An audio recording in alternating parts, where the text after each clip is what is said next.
2026 ജനുവരി 3. അന്ന് ലോകം ഒരു ഞെട്ടിക്കുന്ന വാർത്തയാണ് കേൾക്കുന്നത്. വെനിസ്വേലയിലെ പ്രസിഡന്റായ നിക്കോളാസ് മഡൂറോയെയും അദ്ദേഹത്തിൻ്റെ പത്നിയെയും US സ്പെഷ്യൽ ഫോഴ്സുകൾ ക്യാപ്ചർ ചെയ്തിരിക്കുന്നു. അവർ ഈ ഓപ്പറേഷന് കൊടുത്ത ഓമന പേര് ഓപ്പറേഷൻ അബ്സല്യൂട്ട് റിസോൾവ് എന്നായിരുന്നു. പിന്നെ ലോകം കണ്ടത് മഡൂറോയെയും മഡൂറോയുടെ പത്നിയെയും ക്യാപ്ചർ ചെയ്തിട്ട് മൻഹാറ്റൻ കോടതിയിൽ ഹാജരാക്കുന്ന ദൃശ്യങ്ങളാണ്. 25 കൊല്ലം മുമ്പ് ഹ്യൂഗോ ഷാവേസ് തുടങ്ങി വെച്ച ബൊളിവേറിയൻ റെവല്യൂഷൻ്റെ ഒരു അന്ത്യമാണത്. എന്തുകൊണ്ടായിരിക്കും അമേരിക്ക ഇത് ഇപ്പോൾ ചെയ്യുന്നത്? അമേരിക്കയും വെനിസ്വേലയും തമ്മിലുള്ള ബന്ധങ്ങൾ എങ്ങനെയാണ്? വെനിസ്വേലയെ പറ്റി ഒരുപാട് കഥകൾ നമ്മൾ കേൾക്കാറുണ്ട്. എന്താണ് വെനിസ്വേലയുടെ യഥാർത്ഥ ചരിത്രം? അതൊക്കെയാണ് നമ്മൾ ഇന്ന് പരിശോധിക്കാൻ പോകുന്നത്.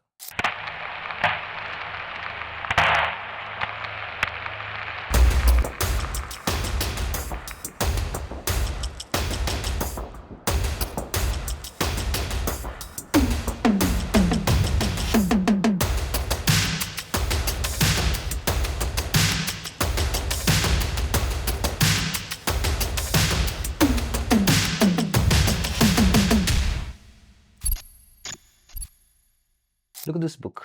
The name of the book is Extraordinary Threat. ഈ ബുക്ക് കഴിഞ്ഞ 25 വർഷമായിട്ട് 6 തവണ US ഇടപെട്ട് വെനിസ്വേലയിൽ ഭരണം മാറ്റാൻ ശ്രമിക്കുന്നതിൻ്റെ കാര്യങ്ങൾ വിവരിക്കുന്നുണ്ട്. ഈ 6 തവണ എന്ന് പറയുന്നത് ഇപ്പോൾ നടന്നിട്ടുള്ള ഈ കിഡ്നാപ്പിംഗ് ഉൾപ്പെടാതെയാണ്. അപ്പോൾ മഡൂറോയുടെ കിഡ്നാപ്പിംഗ് കൂടെ ചേർക്കുമ്പോൾ ഇത് 7ാമത്തെ തവണയാവും കഴിഞ്ഞ 25 കൊല്ലത്തിൽ. ഈ ബുക്ക് പക്ഷേ കഴിഞ്ഞ 25 വർഷത്തെ കാര്യങ്ങൾ മാത്രമേ പറയുന്നുള്ളൂ. പക്ഷേ എനിക്കറിയേണ്ടതിന് മുമ്പ് എപ്പോഴൊക്കെ US ഇതിൽ ഇടപെട്ടിട്ടുണ്ട് എന്നതാണ്. അതിനുവേണ്ടി കുറച്ച് റിസർച്ചാണ് ഞാൻ ഈ വീഡിയോയിൽ ചെയ്തത്. So I was looking at the history. ഈ US വെനിസ്വേലയിലുള്ള ഇടപെടൽ തുടങ്ങുന്നത് ഇപ്പോഴൊന്നുമല്ല, അതിന് ഏതാണ്ട് ഒരു നൂറ്റാണ്ടിൻ്റെ പഴക്കമുണ്ട്. ഇത് മനസ്സിലാക്കണമെന്നുണ്ടെങ്കിൽ എന്താണ് മൺറോ ഡോക്ട്രിൻ എന്ന് നമ്മൾ പഠിക്കേണ്ടതാണ്. 1823 അമേരിക്കൻ പ്രസിഡൻ്റായ ജെയിംസ് മൺറോ ആണ് ഈ ഒരു ഫോറിൻ പോളിസി അനൗൺസ് ചെയ്തത്. ഇതിൻ്റെ പ്രധാന ഉദ്ദേശങ്ങളെന്ന് പറയുന്നത് യൂറോപ്യൻ ഇടപെടൽ തടയുക. Basically north America and south America, ഇവരിതിനെ വെസ്റ്റേൺ ഹെമിസ്ഫിയർ എന്നാണ് വിളിക്കുന്നത്. ഈ പ്രദേശത്ത് പുതിയ കോളനികൾ സ്ഥാപിക്കാൻ യൂറോപ്യൻ രാജ്യങ്ങളെ അനുവദിക്കില്ല എന്നതായിരുന്നു ഇതിൻ്റെ ഉദ്ദേശം. നമ്മൾ ഓർക്കണം, ഈ ഒരു ടൈമിൽ യൂറോപ്പിൻ്റെ ഒരുപാട് കോളനികൾ ഈ ഒരു പ്രദേശങ്ങളിലുണ്ടായിരുന്നു. മൺറോ ഡോക്ട്രിൻ പറഞ്ഞു വെച്ചത് അമേരിക്കൻ ഭൂഖണ്ഡങ്ങളിലുള്ള രാഷ്ട്രങ്ങളുടെ അല്ലെങ്കിൽ രാജ്യങ്ങളുടെ കാര്യങ്ങളിൽ യൂറോപ്പ് ഇടപെടുന്നത് അമേരിക്കയ്ക്കെതിരായ നീക്കമായി കണക്കാക്കുമെന്നാണ്.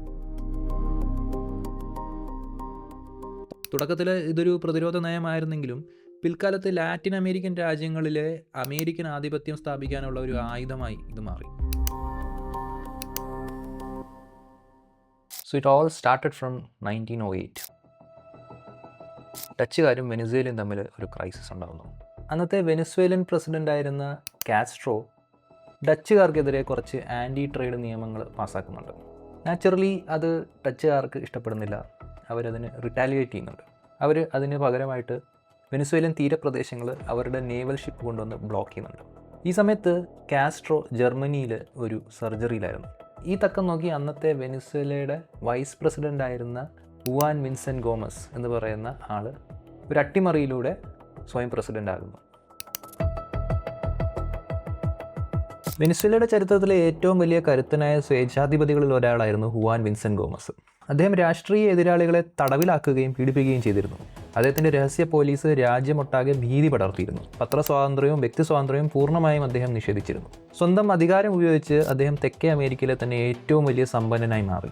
അദ്ദേഹം മരിക്കുമ്പോൾ ബില്യൺ കണക്കിന് ഡോളറിൻ്റെ സ്വത്തവകാശിയായിരുന്നു അദ്ദേഹം എന്നാണ് പറയപ്പെടുന്നത്. വെനിസ്വേലൻ ചരിത്രത്തിലെ ഏറ്റവും ക്രൂരനായ ഭരണാധികാരികളിൽ ഒരാളായിരുന്നിട്ടും ഗോമസിനെ അമേരിക്ക ശക്തമായി പിന്തുണച്ചു. കാരണം ഗോമസിൻ്റെ ഭരണകാലത്താണ് വെനിസ്വേലയിൽ ഈ പ്രൈവറ്റ് എണ്ണ നിക്ഷേപത്തിന് ഒരുപാട് സാധ്യതകളുണ്ടാകുന്നത്. സ്റ്റാൻഡേർഡ് ഓയിൽ പോലെയുള്ള അമേരിക്കൻ കമ്പനികൾക്ക് വളരെ കുറഞ്ഞ നിരക്കിൽ എണ്ണ ഖനനം ചെയ്യാൻ ഗോമസ് അനുവാദം നൽകി. എണ്ണ വിപണിയിലെ ലാഭം കണക്കിലെടുത്ത് ഗോമസ് നടത്തിയിരുന്ന മനുഷ്യാവകാശ ലംഘനങ്ങൾക്കെതിരെ അമേരിക്ക കണ്ണടച്ചിരുന്നു. എന്നാൽ ഇതേ സമയത്ത് തന്നെ പനാമയിൽ ജനാധിപത്യം കൊണ്ടുവരുന്നു എന്ന പേരിൽ US ഒരുപാട് ഇടപെടലുകൾ നടത്തുന്നുണ്ട്. പനാമയിൽ നടക്കുന്ന എലക്ഷൻസ് മോണിറ്റർ ചെയ്യാൻ വേണ്ടി US ഫോഴ്സുകൾ അവിടെ പോയി പേഴ്സണലി ഇലക്ഷൻ ബൂത്തുകൾ വരെ നിൽക്കുന്നുണ്ട്. എന്നാൽ നമുക്കെല്ലാവർക്കും അറിയാവുന്നൊരു കാര്യമാണ്, അമേരിക്കയുടെ താല്പര്യം ഒരിക്കലും ജനഹിതമോ ജനാധിപത്യമോ ഒന്നുമല്ല, മറ്റ് രാജ്യങ്ങളിൽ നിന്ന് റിസോഴ്സസ് എങ്ങനെ അടിച്ചു മാറ്റാൻ പറ്റും എന്നത് മാത്രമാണ്.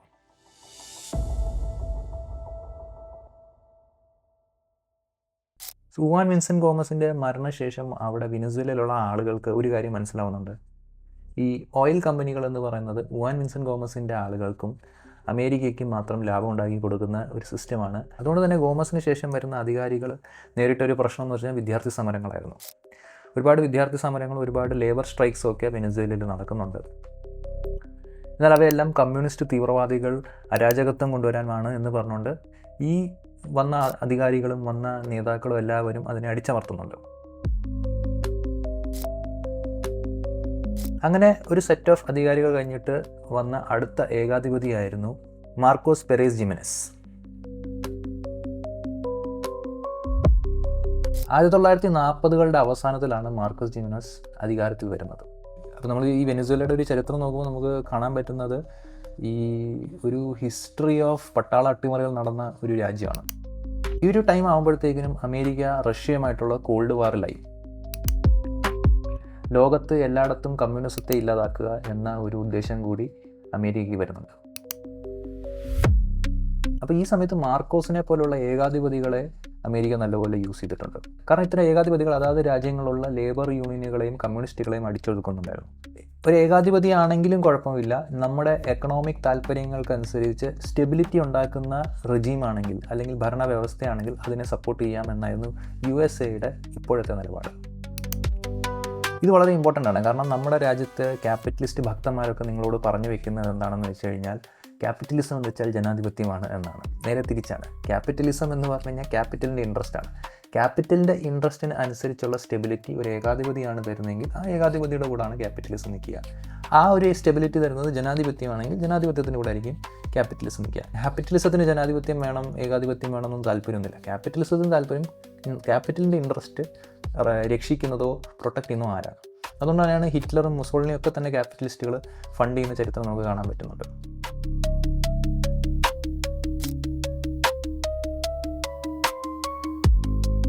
ഗോമസിന് ശേഷമുള്ള ഒരു ടഫസ്റ്റ് ഡിക്റ്റേറ്ററായിട്ട് മാർക്കോസ് അവിടെ മാറി. എന്നാൽ മാർക്കോസിനെ ചിയർ ചെയ്യുന്നതും മാർക്കോസിന് വേണ്ടി സംസാരിക്കുന്നതും രാജ്യങ്ങളിലും അമേരിക്കയിലുമുള്ള ക്യാപിറ്റലിസ്റ്റ് ക്ലാസ്സുകളായിരുന്നു. അതിന് കാരണം രണ്ടാണ്. ഒന്ന്, ഓയിൽ കമ്പനീസിന് ഒരുപാട് കൺസെഷൻസ് ഗോമസിനെ പോലെ തന്നെ മാർക്കോസും കൊടുക്കാൻ തുടങ്ങി. രണ്ട്, വെനസ്വേലയിലുള്ള തൊഴിലാളി യൂണിയനുകളെയും പ്രൊട്ടസ്റ്റുകളെയും എല്ലാം കമ്മ്യൂണിസ്റ്റ് ഭീകരർ എന്ന് പറഞ്ഞുകൊണ്ട് മാർക്കോസ് നല്ല രീതിയിൽ തന്നെ അടിച്ചമർത്തുന്നുണ്ടായിരുന്നു. അമേരിക്കയ്ക്ക് ഒരു ക്യാപിറ്റലിസ്റ്റ് ഏകാധിപതിയെക്കാട്ടിലും ഭീഷണി ഉണ്ടാക്കുന്നത് കമ്മ്യൂണിസ്റ്റുകാരായിരുന്നു. ഗോമസിനെ പോലെ തന്നെ മാർക്കോസും സീക്രട്ട് പോലീസ് ഉപയോഗിച്ച് രാഷ്ട്രീയ എതിരാളികളെ അടിച്ചമർത്തുന്നുണ്ടായിരുന്നു. എന്നാൽ ഇതേ സമയത്ത് തന്നെ അമേരിക്ക മാർക്കോസിന് ഒരു ലീജിയൻ ഓഫ് മെറിറ്റ് എന്ന് പറയുന്ന ഒരു മിലിറ്ററി അവാർഡ് കൊടുക്കുന്നുണ്ട്. അദ്ദേഹത്തിൻ്റെ മെറിറ്റോറിയസ് ആയിട്ടുള്ള അച്ചീവ്മെൻറ്റിനാണ് ഇത് കൊടുക്കുന്നത് എന്നാണ് അമേരിക്ക പറഞ്ഞത്. എന്താണ് മെറിറ്റോറിയസ് അച്ചീവ്മെൻറ്റ് എന്ന് പറഞ്ഞു കഴിഞ്ഞാൽ ബേസിക്കലി സിമ്പിളാണ്. ഇവിടെ കമ്മ്യൂണിസ്റ്റുകാരെ എല്ലാം കൊന്നു എന്നതാണ്. US നേവി ഈ ഒരു ഏകാധിപതിക്ക് ഓണററി സബ്മറൈനർ എന്ന് പറയുന്ന ഒരു പേരും നൽകി. വെനസ്വേലൻ ജനതയുടെ ജീവിതം ദുരിതത്തിലാകുമ്പോൾ പോലും അമേരിക്കയിലെ സെക്രട്ടറി ഓഫ് സ്റ്റേറ്റ് ആയിട്ടുള്ള ജോൺ ഫോസ്റ്റർ ഡലസ്, ട്രഷറി സെക്രട്ടറി ആയിട്ടുള്ള ജോർജ് ഹംഫ്രി, ഇവർ രണ്ടുപേരും വെനസ്വേലയുടെ എക്കണോമിക് ഫ്രീഡത്തിനെ വളരെ വാനോളം പുകഴ്ത്തുന്നുണ്ടായിരുന്നു.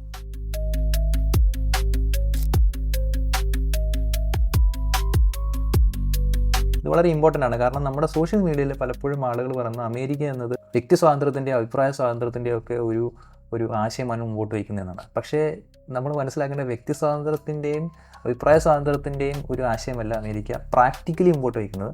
അവർ വേണമെങ്കിൽ വാക്കുകളോട് അതൊക്കെ ആയിരിക്കും പറഞ്ഞത്, പക്ഷേ ഇൻ പ്രാക്ടീസ് അവർ ചെയ്യുന്നത് എക്കണോമിക് ഫ്രീഡമാണ്.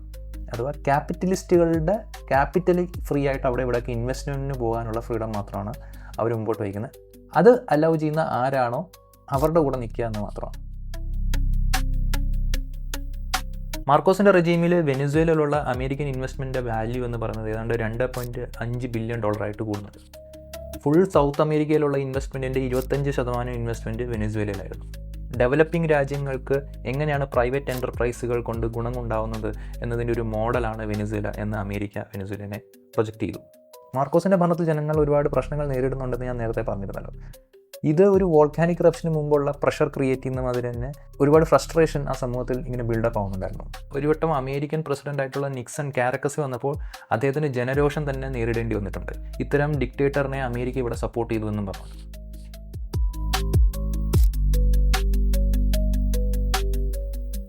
അങ്ങനെ ഫൈനലി അത് നടന്നു. മാർക്കോസ് അട്ടിമറിക്കപ്പെട്ടു. ഇനി നമുക്ക് ജനാധിപത്യമാണ് വേണ്ടത് എന്ന ആശയം വെനസ്വേലയിലെല്ലാം പടരാൻ തുടങ്ങി. അപ്പോൾ വെനസ്വേലൻ ജനത നമ്മുടെ കൂടെ ഇല്ല എന്ന് മനസ്സിലാക്കിയപ്പോൾ തന്നെ അമേരിക്ക വീണ്ടും നമുക്ക് ജനാധിപത്യം, ഹ്യൂമൻ റൈറ്റ്സ് ഒക്കെ വേണമെന്ന ഒരു മാസ്കിലേക്ക് വീണ്ടും മാറാൻ തുടങ്ങി. അതിന് കാരണം വേറൊന്നും അല്ലായിരുന്നു. ഈ സമയത്ത് തന്നെ ക്യൂബയിൽ വേറൊരു പ്രശ്നം നടക്കുന്നുണ്ടായിരുന്നു. ക്യൂബയിൽ വിപ്ലവം നടക്കുന്നു. അപ്പോൾ ഇത്തരം സോഷ്യൽ അൺട്രസ്റ്റുകൾ ഒരു സ്ഥലത്തുണ്ടെങ്കിൽ അവിടെ കമ്മ്യൂണിസ്റ്റുകാർ വന്ന് അധികാരത്തിൽ വരാൻ സാധ്യതയുണ്ട് എന്ന് അമേരിക്കയ്ക്ക് മനസ്സിലാവുന്നു.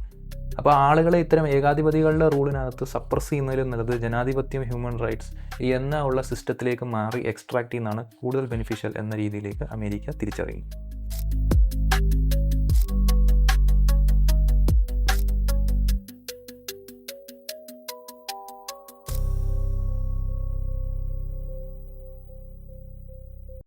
ഓക്കെ, സോ അങ്ങനെ വെനസ്വേലയിൽ ഇതാ ജനാധിപത്യം വന്നിരിക്കുന്നു.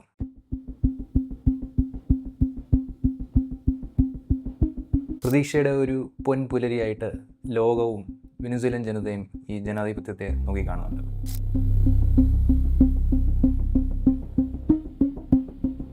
പക്ഷേ ഈ കാണുന്ന ജനാധിപത്യത്തിനും അതിൻ്റെതായ പ്രശ്നങ്ങളുണ്ടായിരുന്നു.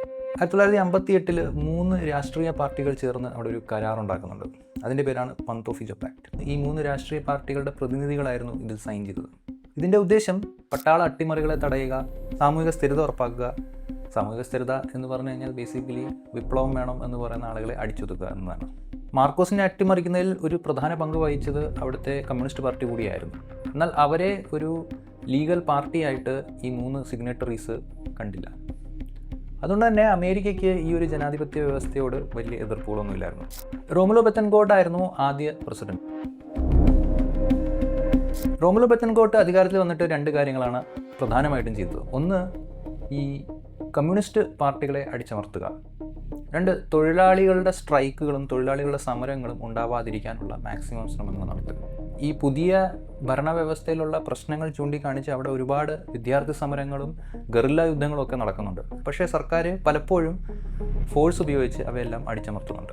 അവിടെയുള്ള കമ്മ്യൂണിസ്റ്റ് പാർട്ടികളിൽ പോലും സ്പ്ലിറ്റ് ഉണ്ടാവും. നമ്മുടെ ഇന്ത്യയിൽ നടന്ന മാതിരി ഒരു സ്പ്ലിറ്റ് അവിടെ നടക്കുന്നുണ്ട്. നമ്മൾ ജനാധിപത്യത്തിൽ പങ്കെടുക്കണോ അതോ നമ്മൾ അക്രമ രാഷ്ട്രീയത്തിലേക്ക് പോകണോ എന്നുള്ള തർക്കങ്ങൾ വെനസ്വേലയിൽ നടക്കുന്നുണ്ട്. അങ്ങനെ അവിടെയുള്ള കമ്മ്യൂണിസ്റ്റ് പാർട്ടികൾ പലരും ഇങ്ങനെ പിളർന്നു പോകുന്നുണ്ട്. ചില പാർട്ടികൾ ജനാധിപത്യ വ്യവസ്ഥയിൽ പങ്കെടുക്കണം എന്ന് പറയുന്ന പാർട്ടികളായി മാറുന്നുണ്ട്. എന്നാൽ ചിലത് നമ്മൾ സായുധ വിപ്ലവം നടത്തണം എന്ന് പറഞ്ഞുകൊണ്ട് പോകുന്നുണ്ട്. എന്നിരുന്നാലും ഈ പന്തോഫിജോ പാക്ട് എന്ന് പറയുന്നത് വെനസ്വേലയുടെ ഒരു ഗോൾഡൻ ഇറയായിട്ടാണ് ലോകം കണ്ടത്. കാരണം മറ്റൊന്നുമല്ല, ആ സമയത്തായിരുന്നു ഓയിൽ ബൂം നടന്നത്. എണ്ണവില സ്കൈ റോക്കറ്റ് ചെയ്തു. ഒരുപാട് പൈസ വെനസ്വേലൻ സർക്കാരിന് കിട്ടി. പക്ഷെ അത് വെനസ്വേലയ്ക്ക് ഒരു വീക്ക്നെസ്സുമായി മാറുന്നുണ്ട്. വെനസ്വേലയുടെ ഓയിൽ സെക്ടർ മാത്രമാണ് ഡെവലപ്പായത്. അങ്ങനെ വെനസ്വേലയ്ക്കും ഡച്ച് രോഗം പിടിച്ചു. എക്കണോമിക്സിൽ ഡച്ച് രോഗം എന്ന് പറയുന്നത് നമ്മുടെ രാജ്യത്തെ ഒരു സെക്ടർ വളരെ ക്രമാതീതമായി ഡെവലപ്പ് ആവുകയും അത് കാരണം ഒരുപാട് ഫോറിൻ ഫണ്ട് നമ്മുടെ രാജ്യത്തേക്ക് വരികയും എന്നാൽ മറ്റ് സെക്ടേഴ്സിന് അതിനനുസരിച്ച് ഡെവലപ്പ് ആവാതിരിക്കാൻ പറ്റുമ്പോൾ ഉണ്ടാകുന്ന പ്രശ്നങ്ങളെയാണ് ഡച്ച് ഡിസീസ് എന്ന് പറയുന്നത്, അല്ലെങ്കിൽ ഡച്ച് രോഗം എന്ന് പറയുന്നത്. അത് വെനസ്വേലയെയും ബാധിച്ചു.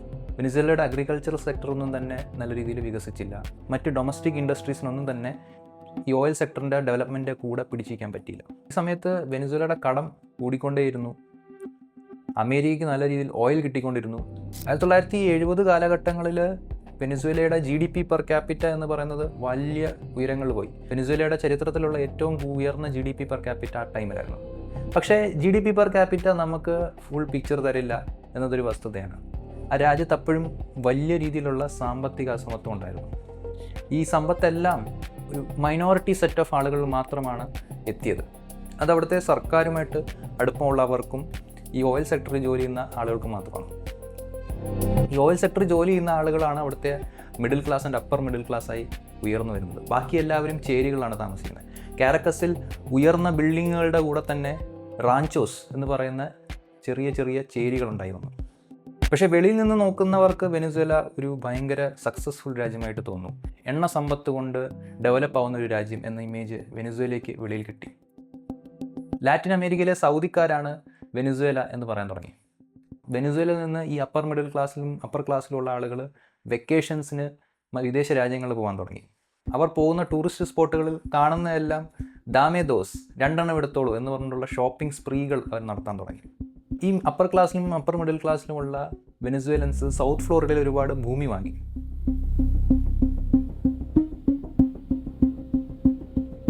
ഇപ്പോൾ നിക്കോളാസ് മഡൂറോയെ അമേരിക്ക പിടിച്ചുകൊണ്ട് പോയപ്പം അതിൽ സന്തോഷിക്കുന്നത് ഈ സൗത്ത് ഫ്ലോറിഡയിൽ വന്നിട്ടുള്ള വെനസ്വേലൻസ് ആണ്.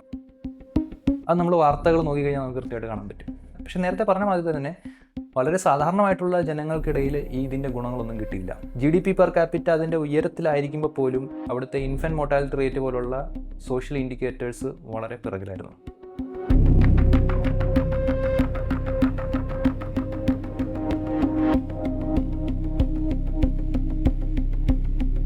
പക്ഷേ ആളുകൾ കരുതിയിരുന്നത് അതൊക്കെ പതുക്കെ മാറും, ഈ പെട്രോളിൽ നിന്ന് കിട്ടുന്ന റവന്യൂവിൽ നിന്ന് നമ്മൾ ഇതിൽ നിന്നെല്ലാം കരകയറും, നമുക്ക് പ്രശ്നങ്ങളൊക്കെ മാറും എന്നായിരുന്നു. എന്നാൽ 80കളുടെ തുടക്കത്തോടുകൂടി അത് സംഭവിച്ചു. എണ്ണവില കൂപ്പുകുത്തി. ലാറ്റിൻ അമേരിക്ക മൊത്തമായിട്ട് തന്നെ കടത്തിലേക്ക് പോകുന്ന സമയത്തും ആളുകൾ കരുതിയിരുന്നത് എണ്ണവില കൊണ്ട് വെനിസ്വേല പിടിച്ചിരിക്കുമെന്നാണ്. പക്ഷേ വെനിസ്വേലയും തകർന്നു. വർഷങ്ങളോളം സ്റ്റേബിളായിട്ട് നിന്ന വെനിസ്വേലൻ കറൻസി ഡീവാല്യൂ ചെയ്യപ്പെട്ടു. ഫെബ്രുവരി 18, 1983 ഈ വെനിസ്വേലിയൻ ബൊളിവാർ കറൻസി ഡീവാല്യൂ ചെയ്യുന്ന ഈവൻറ്റിനെ ബ്ലാക്ക് ഫ്രൈഡേ എന്നാണ് ചരിത്രത്തിൽ രേഖപ്പെടുത്തിയിട്ടുള്ളത്. 1989 ആകുമ്പോഴത്തേക്കിനും അന്നത്തെ പ്രസിഡൻ്റായിട്ടുള്ള കാർലോസ് ആന്ദ്രേസ് പെരേസ് എന്ന് പറയുന്ന പ്രസിഡന്റ് അവസാനം അത് ചെയ്തു. IMFൽ നിന്ന് ലോൺ എടുക്കുക. IMFിൻ്റെ ലോണിൻ്റെ ഭാഗമായിട്ട് അവിടെയുള്ള petrol prices, electricity prices, bus prices, taxi charges എല്ലാം ഇരട്ടിയായി. അതേ ചൊല്ലി വലിയ പ്രൊട്ടസ്റ്റുകളുണ്ടായി. ഈ പ്രൊട്ടസ്റ്റുകളെല്ലാം സർക്കാരുകൾ ഫോഴ്സ് ഉപയോഗിച്ച് അടിച്ചമർത്തി. ഒരുപാട് പേര് മരണപ്പെട്ടു. സർക്കാർ കണക്ക് പ്രകാരം ഏതാണ്ട് 300 പേരാണ് മരിച്ചതെങ്കിലും independent human rights organisations report ചെയ്തത് ഏതാണ്ട് 2000-നും 3000-നും ഇടയ്ക്ക് ആളുകൾ മരിച്ചു എന്നായിരുന്നു.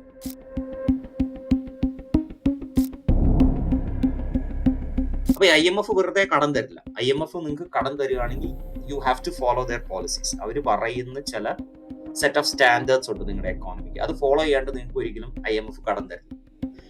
വെറുതെ തരുന്ന, അതായത് ഞാൻ ഇത്ര രൂപ തന്നു അതിന്റെ പലിശ അടക്കം നീ അടയ്ക്കുക എന്നുള്ള പറഞ്ഞിട്ടുള്ള IMF കടം തരും.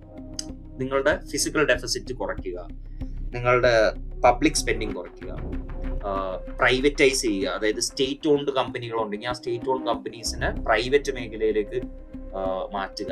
ഇങ്ങനെയുള്ള പല നിബന്ധനകൾ വെച്ച് കഴിഞ്ഞാൽ മാത്രമേ IMF നിങ്ങൾക്ക് കടം തരുള്ളൂ. ഇന്ത്യക്കും അങ്ങനെയാണ്. 91 IMF കടം തന്നത് അങ്ങനെയാണ്. ഇന്ത്യനെ പ്രൈവറ്റ് കമ്പനികളാക്കി മാറ്റുക, ഈ state on companies. The same template applies everywhere. So അന്ന് വളരെയധികം ബുദ്ധിമുട്ടുകൾ അത് കാരണം അവിടെ നടക്കുകയുണ്ടായി. അങ്ങനെ അതുകൊണ്ട് തന്നെ ജനങ്ങളുടെ വെൽഫെയർ പ്രോഗ്രാമുകൾ പലതും തകർന്നു പോവുകയും ജനങ്ങളുടെ ഇടയിൽ വളരെയധികം ഒരു ഡിസ്ട്രസ്റ്റ് അവിടെ ഉണ്ടാവുകയും 1992 ഹൂഗോ ഷാവേസ് എന്ന് പറയുന്ന നേതാവിന്റെ കീഴിൽ അവിടെ ഒരു സോഷ്യലിസ്റ്റ് മൂവ്മെന്റ്, ഒരു സോഷ്യൽ ഡെമോക്രാറ്റ് എന്നെങ്കിൽ വേണമെങ്കിൽ വിളിക്കാം, ഇതിന്റെ ഇടയിലൊക്കെ നിൽക്കുന്ന ഒരു സാധനമാണ്. അവര് വിളിക്കുന്നത് ബൊളിവേറിയൻ റെവല്യൂഷണറീസ് ആണ്. അതായത് സിമോൺ ബൊളിവാറിന്റെ ഓർമ്മയിൽ തുടങ്ങിയിട്ടുള്ള ഒരു മൂവ്മെന്റ് ആണ്. അത് 1992 ഹ്യൂഗോ ഷാവേസ് തുടങ്ങിയ മൂവ്മെന്റ് ആണ്. 1999 ആവുമ്പോഴത്തേക്കും ഹ്യൂഗോ ഷാവേസ് അധികാരത്തിൽ വരും.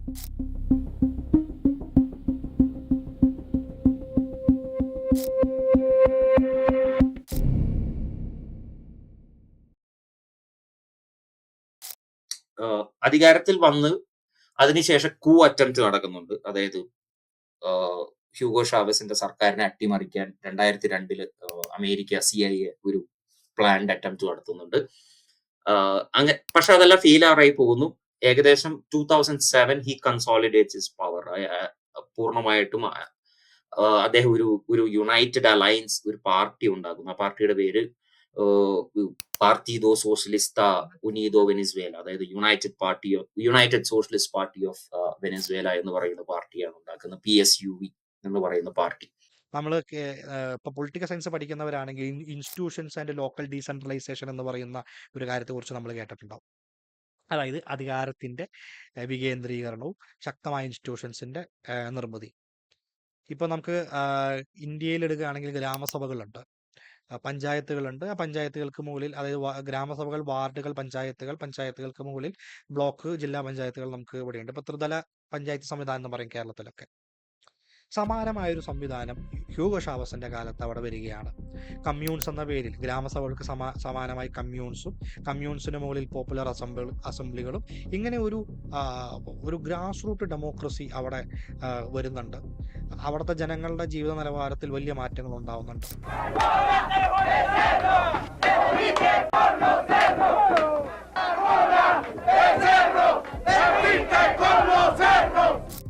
സോ 2007 പ്രധാനപ്പെട്ട നീക്കങ്ങൾ ചെയ്യുന്നത് എന്ന് പറഞ്ഞു കഴിഞ്ഞാൽ ഹൂഗോ ഷാവേസ് ചെയ്യുന്നത് ഫസ്റ്റ് അദ്ദേഹം അവിടുത്തെ പെഡവേസ എന്ന് പറഞ്ഞ PDVSA, അതായത് പെട്രോളിയോ ദി വെനിസ്വേല സോഷ്യൽ ആനോണിമി എന്ന് പറഞ്ഞു കഴിഞ്ഞാൽ ഒന്നുമില്ല, വെനിസ്വേലയുടെ പബ്ലിക് പ്രോപ്പർട്ടി, സോഷ്യലിസ്റ്റ് പ്രോപ്പർട്ടി ആയിട്ടുള്ള ഓയിൽ കമ്പനി എന്നാണ് അതിന്റെ അർത്ഥം. പെഡവേസ എന്നാണ് അതിന് പറയുന്നത്. ആ കമ്പനിയുടെ കീഴിൽ എല്ലാവിധ ഓയിൽ സ്റ്റേക്സും കൊണ്ടുവരികയാണ്. അവിടെ ഉണ്ടായിരുന്ന എക്സോൺ മൊബൈൽ, കോക്കോ ഫിലിപ്സ് ആൻഡ് ഷെവർ എന്ന് പറയുന്ന 3 മേജർ പ്ലേയേഴ്സിനെയും അവര് മൈനോറിറ്റി ഷെയർ ആണ് കൊടുക്കുന്നത്. അവരെ പൂർണ്ണമായിട്ടും പുറന്തള്ളുന്നില്ല. നിങ്ങൾക്ക് വേണമെങ്കിൽ ഇവിടെ ഇൻവെസ്റ്റ് ചെയ്യാം, പക്ഷെ you can only control minority oil stakes. പക്ഷെ മെജോറിറ്റി ഓയിൽ എന്ന് പറയുന്നത് പെഡവേസയുടെ കയ്യിലായിരിക്കും. അത് ആ കാശ് കൊണ്ട് അവർ ചെയ്ത അവരുടെ ദ പ്ലാൻ, എന്താ പറയുക, ബൊളിവാർ 2000 എന്ന് പറഞ്ഞൊരു പ്ലാൻ അവർ ആദ്യമേ ഉണ്ടാക്കിയിട്ടുണ്ട്. 2000 അവർ അധികാരത്തിൽ, 99 അധികാരത്തിൽ വരുമ്പോൾ പ്ലാൻ ബൊളിവാർ 2000 എന്ന് പറഞ്ഞ ആ പ്ലാനിനെ ഫണ്ട് ചെയ്യാനുള്ള കാശാണ്. എന്തൊക്കെയാണ് ആ പ്ലാൻ? ആ പ്ലാനിൽ ഒരു പ്രധാനപ്പെട്ട ഒരു 4 സ്റ്റേജസ് ഉണ്ട്, അല്ലെങ്കിൽ 4 പരിപാടികളുണ്ട്, പ്രോഗ്രാംസ്. അതിലൊന്ന് മിഷൻ ബരിയോ അദെന്തോ. ബരിയോ അദെന്തോ എന്ന് പറഞ്ഞു കഴിഞ്ഞാൽ യൂണിവേഴ്സൽ ഹെൽത്ത് കെയർ. എല്ലാ വെനിസ്വേലൻസിനും യൂണിവേഴ്സൽ ആയിട്ടുള്ള ഹെൽത്ത് കെയർ കിട്ടാനുള്ള ആശുപത്രികൾ ഉണ്ടാക്കുക. അതുപോലെ ഹെൽത്ത് ആൻഡ് സ്പോർട്സ് ട്രെയിനിങ്, കുട്ടികൾക്കും യുവാക്കൾക്കും ഉള്ള സ്പോർട്സ് ട്രെയിനിങ്. ഇതെല്ലാം ഈ ബരിയോ അദെന്തോ എന്ന് പറയുന്ന പ്ലാനിന്റെ അടിയിലുള്ള ഇതാണ്. അതിനുള്ള funding. 2 mission habitat. Mission habitat ആ പേര് കേൾക്കുമ്പോൾ തന്നെ നമുക്കറിയാം. ഹാബിറ്റാറ്റ് എന്ന് പറഞ്ഞു കഴിഞ്ഞാൽ വീടുകൾ നിർമ്മിച്ചു നൽകുക. മാസീവായിട്ട് ജനങ്ങൾക്ക് സ്വന്തമായിട്ട് ഹൗസിംഗ് പ്രോഗ്രാം, ആളുകൾക്ക് വീട് ലഭിക്കുക എന്നുള്ളതാണ്. ഇപ്പൊ കേരളത്തിലെ ലൈഫ് പ്രോഗ്രാം പോലത്തെ ഒരു പദ്ധതി. അതിനേക്കാൾ കൂടുതൽ it is fully publicly funded programme. മൂന്നാമത്തെ ഉള്ളത് mission Robinson. It's basically education programme. അതായത് അഡ്വാൻസ്ഡ് ആയിട്ടുള്ള എഡ്യൂക്കേഷൻ എടുക്കാത്ത ബേസിക് എഡ്യൂക്കേഷൻ തൊട്ട് അഡ്വാൻസ്ഡ് ആയിട്ടുള്ള സയന്റിഫിക് എഡ്യൂക്കേഷൻ അടക്കമുള്ള സാധനങ്ങൾ ഫണ്ട് ചെയ്യുക ജനങ്ങൾക്ക്, പബ്ലിക് ഫണ്ടഡ് എഡ്യൂക്കേഷൻ. പിന്നെ ഉള്ളത് മിഷൻ മെർക്കാൽ എന്ന് പറയുന്നത്, അതായത് ഒരു സ്റ്റേറ്റ് റൺ ഒരു കമ്പനി ഉണ്ടാക്കുകയാണ്. അതായത് മെർക്കാദോസ് ദി അലിമെന്റോസ് എന്ന് പറയുന്ന ഒരു കമ്പനി. അതായത് അവരുടെ ജോലി എന്ന് പറഞ്ഞു കഴിഞ്ഞാൽ മനുഷ്യന് ആവശ്യമായിട്ടുള്ള സാധനങ്ങൾ, ഫുഡ് ആൻഡ് അതർ അമ്യൂണിറ്റീസ്, അതാണ് മെർക്കാദോ ദിസ് അലിമെന്റോസ് എന്ന് പറയുന്ന ആവശ്യമായിട്ടുള്ള അമ്യൂണിറ്റീസ് ചെറിയ ചെലവിൽ, ചുരുങ്ങിയ ചെലവിൽ റേഷൻ പരിപാടി വന്നു ജനങ്ങളിലേക്ക്. ഓരോ കോർണർ സ്റ്റോർസ്, നമ്മുടെ ഈ കോർണർ സ്റ്റോർസ് എന്നൊക്കെ പറയില്ല, ഓരോ ജംഗ്ഷനിലുള്ള കടകൾ, സബ്സിഡൈസ്ഡ് ഫുഡ് ആൻഡ് അമ്യൂണിറ്റീസ് ജനങ്ങളിലേക്ക് എത്തിക്കാം. സോ ഈ സോഷ്യൽ പ്രോഗ്രാംസ്, ഈ മേജർ 4 സോഷ്യൽ പ്രോഗ്രാംസിനെ ഫണ്ട് ചെയ്യുന്നത് ഈ വെനിസ്വേലന്റെ ഓയിൽ മണിയാണ്. വെനിസ്വേലന്റെ ഓയിൽ എന്ന് പറഞ്ഞു കഴിഞ്ഞാൽ, let's put into perspective, ലോകത്തെ ഏറ്റവും കൂടുതൽ ഓയിൽ റിസർവ് ഉള്ള രാജ്യമാണ് വെനിസ്വേല. 300 ബില്യൺ ബാരൽ ഓയിലാണ് വെനിസ്വേലയിലുള്ളത്. അവരുടെ കറണ്ട് പ്രൊഡക്ഷൻ മറ്റ് രാജ്യങ്ങളുടെ പ്രൊഡക്ഷൻ അല്ല, അവരുടെ കറണ്ട് പ്രൊഡക്ഷനിൽ 800 കൊല്ലത്തേക്കുള്ള ഓയിൽ റിസർവ് അവർക്കുണ്ട്. അവരുടെ കറണ്ട് പ്രൊഡക്ഷൻ, അവർ പ്രൊഡക്ഷൻ കൂട്ടുവാണെങ്കിൽ 800 എന്നുള്ളത് കുറയും. ബട്ട് അവരുടെ കറണ്ട് പ്രൊഡക്ഷനിൽ 800 ഇയേഴ്സ് കൺസ്യൂം ചെയ്യാനുള്ള ഓയിൽ അവരുടെ കയ്യിലുണ്ട്. ഇൻ അനദർ പെർസ്പെക്റ്റീവ്, റഷ്യ, ലോകത്തെ ഏറ്റവും വലിയ ഓയിൽ പ്രൊഡ്യൂസറിലൊന്നാണ് റഷ്യ. റഷ്യക്കുള്ളത് 108 ബില്യൺ ബാരൽസ് ആണ്. അതിന്റെ 3 ഇരട്ടി, ഏകദേശം 3 ഇരട്ടി വെനിസ്വേല എന്ന് പറയുന്ന ഈ കൊച്ചു രാജ്യത്തുണ്ട്. അതായത് ഇത്രയും വലിയ റഷ്യയുടെ ഓയിൽ റിസർവിന്റെ 3 ഇരട്ടി. സൗദി അറേബ്യക്കുള്ളത് ഏകദേശം 270, second place, billion oil barrels ആണ്. US-നുള്ളത് ഏകദേശം 70,000 ബാരൽ.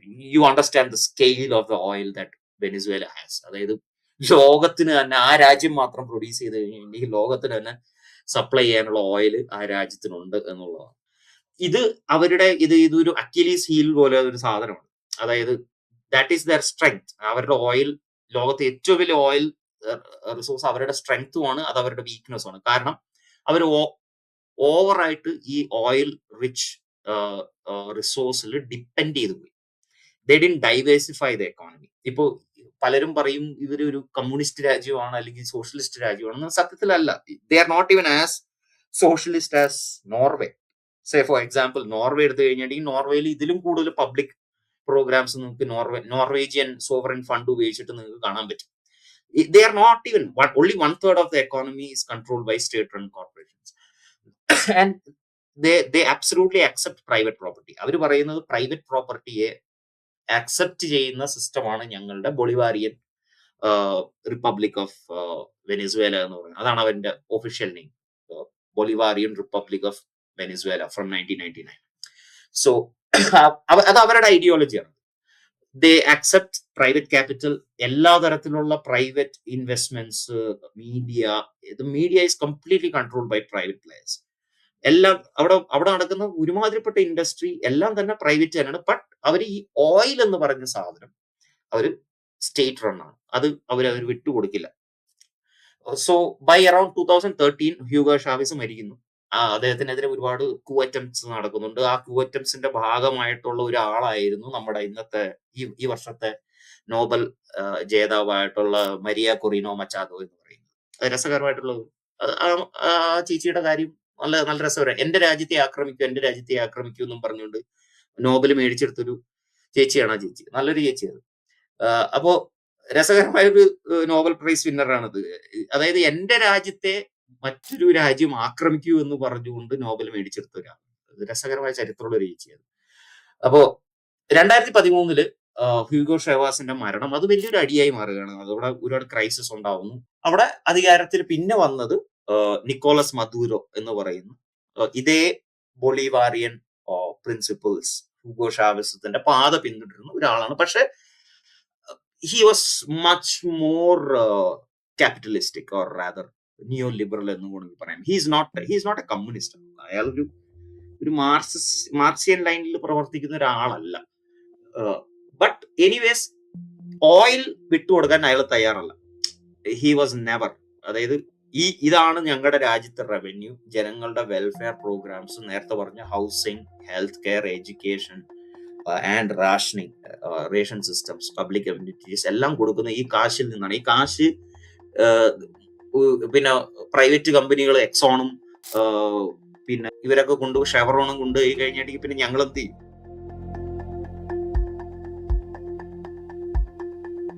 നിക്കോളാസ് മഡൂറോ അധികാരത്തിൽ വരുന്ന സമയത്തേക്ക് അമേരിക്ക ചെയ്യുന്ന ഒരു കാര്യം എന്ന് പറയുന്നത് 2017 ഓഗസ്റ്റ് മാസം അമേരിക്ക സാങ്ഷൻസ്, അതായത് സാമ്പത്തികമായിട്ടുള്ള ഉപരോധം ചുമത്തുകയാണ്. ഈ ഉപരോധം ചുമത്തുന്നതിന്റെ ഭാഗമായിട്ട് വെനസ്വേലയുടെ സാമ്പത്തിക വ്യവസ്ഥയിൽ ഗുരുതരമായ പ്രശ്നങ്ങൾ വരുന്നുണ്ട്. അപ്പോൾ ചിലരൊക്കെ പറയുന്ന കാര്യമാണ് വെനസ്വേലയിൽ സോഷ്യലിസ്റ്റ് ഭരണകൂടം ഉള്ളത് കൊണ്ടാണ് അവിടെ പെട്ടെന്ന് ഈ ദാരിദ്ര്യമുള്ളത്. എന്നാൽ യഥാർത്ഥത്തിൽ അമേരിക്ക അടിച്ചേൽപ്പിച്ചിട്ടുള്ള ഈ സാങ്ഷൻസ് അഥവാ ഇറക്കുമതി തീരുവ അല്ലെങ്കിൽ ഈ സാമ്പത്തിക ഉപരോധം എന്ന് പറയുന്ന ഒരു കാര്യം ഉള്ളത് കൊണ്ടാണ് അവിടെ ഈ സാമ്പത്തികവും സാമൂഹികമായിട്ടുള്ള പ്രശ്നങ്ങൾ ഉണ്ടാവുന്നതെന്ന് ഞാനല്ല പറഞ്ഞത്. യുണൈറ്റഡ് നേഷൻസിന്റെ ജനറൽ അസംബ്ലിയിൽ, ആ ജനറൽ അസംബ്ലിയുടെ ഹ്യൂമൻ റൈറ്റ്സ് കൗൺസിലിൽ 2018 വന്നിട്ടുള്ള സ്പെഷ്യൽ റാപ്പർട്ടോർ റിപ്പോർട്ടുണ്ട്. സ്പെഷ്യൽ റാപ്പർട്ടോർ റിപ്പോർട്ടിൽ പറയുന്ന ഒരു കാര്യമാണ് റിപ്പോർട്ട് ഓഫ് ദ ഇൻഡിപെൻഡന്റ് എക്സ്പേർട്ടുകളുടെ റിപ്പോർട്ടിൽ അവർ പറയുന്ന കാര്യം എന്ന് പറയുന്നത് വെനസ്വേലയ്ക്ക് മുകളിലുള്ള സാങ്ഷൻസ് എടുത്തു മാറ്റിയാൽ മാത്രമാണ് ഇവിടെ ഉള്ള പ്രശ്നങ്ങൾ പരിഹരിക്കാൻ സാധിക്കുമെന്നാണ്. അപ്പോൾ നമ്മൾ ഓർക്കണം, പറയുന്നത് മഡൂറോ അനുകൂലികളല്ല, ഐക്യരാഷ്ട്രസഭ നിയമിച്ചിട്ടുള്ള സ്പെഷ്യൽ റാപ്പർട്ടോർ റിപ്പോർട്ടുകളാണ് ഇത് പറഞ്ഞിരിക്കുന്നത്. അപ്പോൾ ഈ തുടർച്ചയായ സാമ്പത്തിക ഉപരോധങ്ങൾക്ക് നടുവിലാണ് വെനസ്വേല ജീവിക്കുന്നത്. എന്നിട്ട് പോലും കഴിഞ്ഞ കൊല്ലം 2024 ഫൈനാൻഷ്യൽ ഇയർ അവസാനിക്കുമ്പോൾ ലാറ്റിൻ അമേരിക്കയിൽ ഏറ്റവും കൂടുതൽ വളർച്ച കൈവരിച്ച ഫസ്റ്റ് ടോപ്പ് റണ്ണിങ് എക്കണോമി ആയിട്ട് മാറിയത് വെനസ്വേലയാണ്. നമ്മൾ ആലോചിക്കുന്ന സാങ്ഷൻസിന് നടുവിൽ, ഈ അമേരിക്ക നടത്തുന്ന ഹൈബ്രിഡ് വാറിന് നടുവിൽ ഏറ്റവും കൂടുതൽ വളർച്ച നേടിയത് ഈ പറയുന്ന വെനസ്വേലയാണ്. സാങ്ഷനുകൾ ഉണ്ടാക്കുന്ന ഭീകരതയെക്കുറിച്ച് നമ്മൾ പലപ്പോഴും ചിന്തിക്കാറില്ല. ലാൻസെറ്റിൽ 2025 ഇതിനെപ്പറ്റി ഒരു പഠനം വന്നിരുന്നു. ഓരോ വർഷം ഏതാണ്ട് 5.5 ലക്ഷത്തോളം ആളുകളാണ് ഈ സാങ്ഷൻ കാരണം മരിക്കുന്നത് എന്നായിരുന്നു അവർ പ്രെഡിക്റ്റ് ചെയ്തത്. ഈ മരിച്ചതിൽ ഭൂരിഭാഗം പേരും 1970 ശേഷം വന്ന സാങ്ഷനുകൾ എടുത്തു നോക്കുമ്പോൾ ഭൂരിഭാഗം മരിച്ചവരിൽ കുട്ടികളാണ്, അതും 5 വയസ്സിൽ താഴെയുള്ള കുട്ടികളാണ് എന്നാണ് നമുക്ക് കാണാൻ പറ്റുന്നത്. നമ്മൾ തീവ്രവാദം കൊണ്ടുള്ള മരണത്തെക്കുറിച്ച് നമ്മൾ സംസാരിക്കാറുണ്ട്, നമ്മൾ യുദ്ധം കൊണ്ടുള്ള മരണത്തെക്കുറിച്ച് സംസാരിക്കാറുണ്ട്. പക്ഷേ ഈ സാങ്ഷനുകൾ കൊണ്ടുണ്ടാകുന്ന മരണത്തെക്കുറിച്ചും അത് ഒരു രാജ്യത്തുണ്ടാകുന്ന ഭീകരതയും സ്ഥിരതാവസ്ഥയും പോവർട്ടിയും അൺഎംപ്ലോയ്മെൻറ്റും ഇതിനെക്കുറിച്ചൊന്നും നമ്മൾ പലപ്പോഴും ചിന്തിക്കാറില്ല. നമ്മൾ പലപ്പോഴും കരുതുന്നത് നമ്മുടെ ഭരണാധികാരിയുടെ ഒരു പ്രശ്നമാണ് ഇതെന്നാണ്. എന്നാൽ ഈ ലോക സാമ്പത്തിക ക്രമത്തിൽ ഭരണാധികാരികളുടെ പ്രശ്നങ്ങളെക്കാട്ടിലും ഉപരിയായിട്ട് ഈ സാങ്ഷനുകൾ നിങ്ങളുടെ രാജ്യങ്ങളെ തകർക്കുന്നുണ്ട്. How embargo works or sanctions work. ഇതിൽ ഏറ്റവും നല്ല ഉദാഹരണം ക്യൂബയുടെ എക്സാമ്പിൾ ആണ്. അതായത് അമേരിക്ക വെച്ചിരിക്കുന്ന സാങ്ഷൻ എന്ന് പറഞ്ഞാൽ യൂണിലാറ്ററൽ സാങ്ഷൻസ് ആണ്. ഇത് UN അസംബ്ലിയോ അല്ലെങ്കിൽ സെക്യൂരിറ്റി കൗൺസിലോ അംഗീകരിക്കുന്ന സാങ്ഷൻസ് അല്ല. This is not international sanctions. These are unilateral. America എന്ന് പറയുന്ന ഒരു രാജ്യം അവരുടെ ഇഷ്ടത്തിന് ഉപയോഗിക്കുന്ന സാങ്ഷൻസ് ആണ്. അപ്പോൾ ആ സാങ്ഷൻസിനെ മറികടക്കാൻ ശ്രമിക്കുന്ന കപ്പലുകളെ ഇവർ വിളിക്കുന്നത് ഷാഡോ ഫ്ലീറ്റ് എന്നാണ്. അവര് വിളിക്കുന്നതാണ് ഷാഡോ ഫ്ലീറ്റ് എന്ന്. മറ്റുള്ളവർക്ക് അത് ഷാഡോ ഫ്ലീറ്റ് അല്ല. അവര് അമേരിക്കയുടെ സാങ്ഷൻസ് മറികട. ഇത് എങ്ങനെ വർക്ക് ചെയ്യുന്നു പറഞ്ഞു കഴിഞ്ഞാൽ, ഇപ്പൊ ക്യൂബയുടെ മുകളിലുള്ള ഒരു സാങ്ഷൻ എന്ന് പറഞ്ഞു കഴിഞ്ഞാൽ, ക്യൂബയിൽ ഡോക്ക് ചെയ്തൊരു കപ്പലിന് 6 മാസം തൊട്ട് 12 മാസം വരെ അമേരിക്കയിലെ ഒരു പോർട്ടിലും ഡോക്ക് ചെയ്യാനുള്ള അധികാരമില്ല, അല്ലെങ്കിൽ അവകാശമില്ല. They block it. So if I am a shipper, ഞാനൊരു ഷിപ്പിംഗ് കമ്പനി നടത്തുന്ന ഒരാളാണെന്ന് വിചാരിക്കുക. എൻ്റെ കയ്യിൽ വെസൽസ് ഉണ്ട്. ക്യൂബയിൽ നിന്ന് 10 പൈസയുടെ ബിസിനസ് ആണ് കിട്ടുന്നത്, അമേരിക്കയുടെ നിന്ന് 10 രൂപയുടെ ബിസിനസ് ആണ് കിട്ടുന്നത്. Who will I opt? Okay, ക്യൂബയ്ക്കെതിരെ സാങ്ഷൻസ് ഉണ്ട്. I will never dock in Cuba. ക്യൂബയിൽ നിന്ന് ഡോക്ക് ചെയ്യുന്ന ഒഴിവാക്കിയിട്ട് എനിക്കിവിടെ 10 രൂപയുടെ ബിസിനസ് എനിക്ക് മെയിൻറ്റെയിൻ ചെയ്യാം. Why will I go to Cuba? America അപ്പൊ പറയില്ല, ഇത് ഞങ്ങളുടെ സാങ്ഷൻസ് ആണ്, ഇത് ഇന്റർനാഷണൽ സാങ്ഷൻസ് അല്ല, ഇത് ഞങ്ങളുടെ സാങ്ഷൻസ് ആണ്. But how is it working economically? Cuba ഒരു കുഞ്ഞൻ രാജ്യം. അപ്പൊ അമേരിക്ക എന്ന ബിസിനസ് മെഗാ പാർട്ട്ണറിനെയാണ് എല്ലാവരും ചൂസ് ചെയ്യുള്ളൂ. സോ അങ്ങനെയാണ് വെനിസ്വേലയുടെ മുകളിലുള്ള പ്രൈമറി സാങ്ഷൻസ്, സെക്കൻഡറി സാങ്ഷൻസ് എല്ലാം അവർ ട്രൈ ചെയ്തു. ഈ വെനിസ്വേല വിഷയം വന്നപ്പോൾ തൊട്ട് തന്നെ സോഷ്യൽ മീഡിയയിൽ നടക്കുന്ന ചർച്ചകൾക്ക് ഒരു പാറ്റേൺ ഞാൻ ശ്രദ്ധിച്ചു. ഈ ചർച്ചകൾ കൂടുതലും പറയുന്നത് മദൂറോയുടെ ദുർഭരണത്തെക്കുറിച്ചാണ്. മദൂറോ അതോറിറ്റേറിയൻ ആണ്. മദൂറോയ്ക്ക് സ്വന്തം ജനതയുടെ വികസനത്തിൽ താല്പര്യങ്ങളില്ല.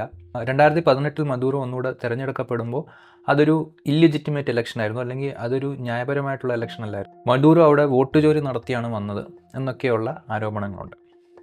അപ്പോൾ ഇത്തരം ആരോപണങ്ങളെ നമ്മൾ എങ്ങനെയാണ് കാണേണ്ടത് എന്നൊരു ചോദ്യമുണ്ട്. ഇത്തരം ചോദ്യങ്ങളെ മനസ്സിലാക്കാൻ ഞാൻ നിങ്ങൾക്ക് ചരിത്രപരമായിട്ടുള്ള ചില ഇൻസിഡൻസ് പറഞ്ഞുതരാം. ബ്രിട്ടീഷ് കോളനൈസേഷൻ കാലത്ത് അവധ് എന്ന നാട്ടുരാജ്യം പിടിച്ചടക്കാൻ വേണ്ടി ലോർഡ് ഡൽഹൌസി കൊണ്ടുവന്ന ന്യായം എന്ന് പറയുന്നത്, അവധിലെ ജനങ്ങളുടെ കഷ്ടപ്പാടുകളും അവധിലുള്ള ദുർഭരണവും കണ്ടിട്ട് നമ്മൾ ഇടപെടാതിരുന്നു കഴിഞ്ഞാൽ ദൈവം നമ്മളോട് ചോദിക്കുമെന്നായിരുന്നു. വിൻസ്റ്റൺ ചർച്ചിൽ പറഞ്ഞത്, ഇന്ത്യയെ ബ്രാഹ്മണർക്ക് വിട്ടുകൊടുത്തു കഴിഞ്ഞാൽ ഇന്ത്യക്കാരുടെ ആ കാര്യം ഭയങ്കര കഷ്ടമായിരിക്കും, അതുകൊണ്ട് ബ്രിട്ടീഷുകാർ ഇവിടെ ഭരണം തുടരണമെന്നാണ്. മാത്രമല്ല, ലോകത്തെ എല്ലാ കാലത്തും മറ്റുള്ളവരുടെ റിസോഴ്സസ് അടിച്ചു മാറ്റാൻ വേണ്ടി വന്നിട്ടുള്ള ഏതൊരാളും ഇത്തരം ന്യായങ്ങൾ തന്നെയാണ് പറഞ്ഞിട്ടുള്ളത്. അവിടെ ദുർഭരണമാണ്, അവിടെയുള്ള ആളുകൾ ശരിയല്ല, അവർക്ക് ആധുനിക മൂല്യങ്ങളില്ല, അവർക്ക് അവരുടെ ജനതയോട് സ്നേഹമില്ല, ഇങ്ങനെയുള്ള കാര്യങ്ങൾ. ഇതിലൊക്കെ ചിലപ്പോൾ വസ്തുതകളും കാണും, അവിടെ ചിലപ്പോൾ ശരിക്കും ദുർഭരണമായിരിക്കും. ഉദാഹരണത്തിന് വിൻസ്റ്റൺ ചർച്ചിൽ പറഞ്ഞത്, ഈ ബ്രാഹ്മണിക്കൽ സൊസൈറ്റിയിൽ ബ്രാഹ്മണിക്കൽ ഓർഡറാണ് വരുന്നതെങ്കിൽ അത് കഷ്ടമായിരിക്കുമെന്ന് പറയുന്നത് ശരിയായ ഒരു സംഭവം തന്നെയാണ്. അതിൻ്റെ അർത്ഥം ബ്രിട്ടീഷുകാർക്ക് ഇന്ത്യയുടെ റിസോഴ്സസ് അടിച്ചു മാറ്റുന്ന രീതിയിലുള്ളൊരു ഭരണം ഇവിടെ സ്ഥാപിക്കാനുള്ള അവകാശമുണ്ടോ ഇല്ലയോ എന്ന ചോദ്യമാണ് നമ്മൾ നോക്കേണ്ടത്. ഇവിടെയുള്ള ഭരണാധികാരികൾ എത്ര മോശമെങ്കിലും ആയിക്കോട്ടെ, വെളിയിൽ നിന്ന് നമ്മുടെ റിസോഴ്സസ് അടിച്ചു മാറ്റാൻ ഒരാൾക്ക് ഇവിടെ അവകാശമുണ്ടോ ഇല്ലയോ എന്നതാണ് ഇവിടുത്തെ ഫണ്ടമെൻ്റൽ ചോദ്യം. ഈ ചോദ്യം അഡ്രസ്സ് ചെയ്യപ്പെടാതിരിക്കാൻ വേണ്ടിയാണ് ആളുകൾ ഇത്തരം ന്യായങ്ങൾ കൊണ്ടുവരുന്നത്. മഡൂറോ ലോകത്തെ ഏറ്റവും മോശപ്പെട്ട ഭരണാധികാരി ആയിക്കോട്ടെ, ഇവിടുത്തെ വിഷയം അമേരിക്കയ്ക്ക് വെനിസ്വേലയിലെ റിസോഴ്സസ് അടിച്ചു മാറ്റാൻ വേണ്ടി ഇത്തരം ന്യായങ്ങൾ പറഞ്ഞ് ഇടപെടാനുള്ള അവകാശമുണ്ടോ എന്നതാണ്. കഴിഞ്ഞ 11 കൊല്ലമായിട്ട് നമ്മൾ മോദി ഭരണത്തിലാണ്. എടുത്തു പറയാൻ ഒരുപാട് കുറ്റങ്ങൾ നമുക്ക് മോദി ഭരണത്തിലുണ്ട്.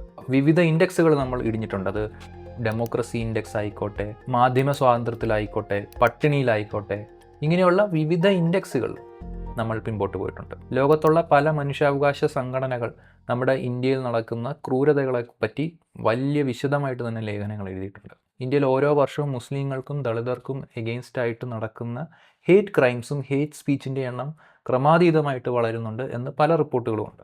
ഇത് ഒരു വസ്തുതയാണ് എന്നിരിക്കെ അമേരിക്കയ്ക്ക് മോദിനെ തട്ടിക്കൊണ്ടുപോയിട്ട് ഇവിടുത്തെ പൊതു സ്വത്തുക്കൾ അമേരിക്കൻ റിച്ച് ആളുകൾ അല്ലെങ്കിൽ അമേരിക്കയിലുള്ള ശതകോടീശ്വരന്മാരുടെ ലാഭത്തിന് വേണ്ടി ഉപയോഗിക്കാൻ കൊടുക്കാനുള്ള അവകാശമുണ്ടോ? ഇതാണ് ഫണ്ടമെൻ്റൽ ചോദ്യം. ഈ ചോദ്യത്തിന് ഒരൊറ്റ ഉത്തരവേ ഉള്ളൂ, ഇത് ചെയ്യാൻ ഒരിക്കലും യാതൊരു ന്യായവുമില്ലെന്ന്. ഇത് മറച്ചു പിടിക്കാൻ വേണ്ടിയാണ് പലപ്പോഴും ഈ രാജ്യത്തുള്ള ദുർഭരണങ്ങൾ പറയുന്നത്. ഏതൊരു രാജ്യത്തും ജനാധിപത്യം, സമാധാനം, ഇങ്ങനെയുള്ള സംഭവങ്ങളുണ്ടെങ്കിൽ അവിടെ അനിവാര്യമായിട്ട് വേണ്ടത് ആ രാജ്യത്ത് ഒരു ഇമ്പീരിയൽ ഇൻ്റർവെൻഷൻ ഇല്ലാതിരിക്കുന്നു എന്നതാണ്. അഥവാ ക്യാപിറ്റലിസ്റ്റുകളുടെ താല്പര്യങ്ങൾക്കനുസരിച്ച് വിഭവങ്ങൾ അവരുടെ കയ്യിൽ കിട്ടണം എന്ന ഉദ്ദേശത്തോടു കൂടി നടത്തുന്ന ഏതൊരു ഇൻ്റർവെൻഷനും നമ്മൾ ചെറുക്കേണ്ടതുണ്ട്. അവിടെ ദുർഭരണത്തെക്കാട്ടിലും വളരെ പ്രധാനമായിട്ടും നമ്മൾ നോക്കേണ്ടത് ഇത്തരം ഇൻട്രസ്റ്റുകളോടുകൂടി ഈ ഒരു രാജ്യം ഇടപെടുന്നു എന്നതാണ്. ഈ വിഷയത്തിലും അത് തന്നെയാണ്. നിക്കോളാസ് മഡൂറോ ഏറ്റവും മോശം വ്യക്തി ആയിക്കോട്ടെ, അയാൾക്ക് ജനങ്ങളുടെ വികസനത്തിന് വേണ്ടി യാതൊരു താല്പര്യമില്ല എന്ന് തന്നെ ഇരിക്കട്ടെ, നിക്കോളാസ് മഡൂറോ അവിടുത്തെ ജനാധിപത്യത്തെ അട്ടിമറിച്ചു എന്ന് തന്നെ ഇരിക്കട്ടെ, എന്നിരുന്നാൽ പോലും വെനസ്വേലയിലുള്ള പൊതു സ്വത്തായിട്ടുള്ള ഓയിൽ റിസോഴ്സസ് അടിച്ചു മാറ്റിയെടുക്കാൻ അമേരിക്കയ്ക്ക് യാതൊരു അവകാശമില്ല. ഈ വിഷയം ചർച്ച ചെയ്യാതിരിക്കാൻ വേണ്ടിയാണ് സോഷ്യൽ മീഡിയയിലെ പല ബുദ്ധിജീവികൾ നിങ്ങളോട് നിക്കോളാസ് മഡൂറോയുടെ ദുർഭരണത്തെക്കുറിച്ച് പറയുന്നത്.